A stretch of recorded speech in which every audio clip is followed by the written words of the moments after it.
त्यांना धन्यवाद. आपण परम आणि मोक्षाचं कार्य आज या मातीमध्ये प्रवचनरूपी सेवेच्या माध्यमातून केलेलं आहे. ही सेवा आपण आरंभली आणि या देहाला या ताईलाही सेवा करण्याची संधी मिळाली. आपल्या सर्वांना भगवंताचं मूर्तरूप मानून झालेली प्रवचनाची सेवा आपल्या चरणावर सुपूर्द करते.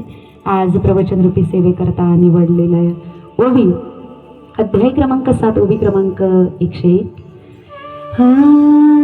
पाहे शरीराची आगाडा जेव्हा लागी आले पांडवा तो कार्यार्थ आघवा सांडूया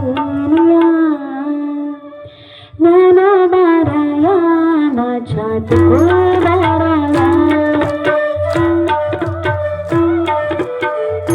सर्वांनी बोलायचं ज्ञानोबाराया माझ्या तुकोबाराया.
बोला पुंडलिक वरद हरी विठ्ठल